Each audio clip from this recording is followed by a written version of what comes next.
அண்ணன் தங்கை இருவரும் ஒரே ஆண்டில் மருத்துவர்கள். நீட் தேர்வில் தேர்ச்சி பெற்று அசத்திய சிஸ்டர் அண்ட் பிரதர்ஸ்.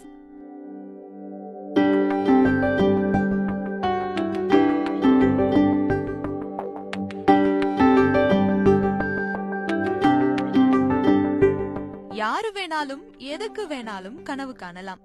கனவு மட்டுமில்ல, அதை நிஜமாவும் மாத்தலாம். அப்படி ஒரு இன்ஸ்பைரிங் கதையினே சொல்லலாம். ஒரு சின்ன குடிசை வீடு, விவசாய கூலி வேலை செய்யும் அப்பா வீராசாமி, தாய் ராணியோ தையல் இயந்திரத்தை மிதித்தே கனவை நினைவாக்கியிருக்காங்க, இந்த பிள்ளைகளின் மருத்துவ கனவை. அண்ணன் தங்கை இருவரும் கிராமத்தில் கூரை வீட்டில் மலை வீட்டுக்குள் ஊற்றும் நிலையில் அதில் படித்து 2 மாணவர்களும் ஒரே ஆண்டில் மருத்துவ படிப்பில் சேர்ந்தது அனைவராலும் பாராட்டப்படக்கூடியதாகவே இருக்கு. மகன் மகள் மருத்துவராக வேண்டும் என்று சிறு வயதிலிருந்தே ஆசைப்பட்டதால் ஏழ்மை நிலையை மறந்து இருவரையும் மருத்துவராக்க தாய் ராணி முடிவு செஞ்சாங்க.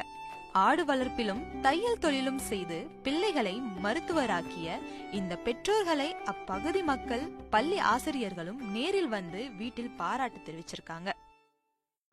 என் பேர் ஸ்ரீபன். வேதனை விட்ட நெய்வேலி கிராமத்தில் தான் என் குடும்பம் வச்சு வருகிறது. இப்போ நடந்த நீட் தேர்வில் நானும் என் தங்கையும் தேர்ச்சி பெற்று 2 பேருக்கும் அரசு மருத்துவக் கல்லூரியில் இடம் கிடைச்சிருக்கு. ரொம்ப வறுமையில் தான் எங்கள் அப்பா அம்மா படிக்க வச்சாங்க. அப்பாவுக்கும் ஆக்சிடென்ட்லாம் நடக்க முடியாது ஒழுங்காக. அம்மா தான் அவங்க டைம் மிஷினை வச்சு கிடைக்கிற வருமானத்தில் படிக்க வச்சாங்க. கஜா புயலில் பதிச்ச வீடு கூட சரி பண்ணாமல் எங்களை படிக்க வச்சாங்க. நாங்கள் இன்னும் நல்லா படித்து கிராமப்புறத்தில் மருத்துவம் பணி ஆற்றுறதுக்கு தமிழ் அரசு உதவி செய்ய மாதிரி கேட்டுருக்கோம். அனைவருக்கும் வணக்கம். என் பேர் சுபஸ்ரீ. நான் 6வதுலேருந்து 12வது வரைக்குமே அரசு பள்ளியில் தான் படித்தேன். இந்த வருஷம் நீட் எக்ஸாம் எழுதி பாஸ் பண்ணியிருக்கேன். எனக்கு தஞ்சாவூர் மருத்துவக் கல்லூரியில் இடம் கிடச்சிருக்கு.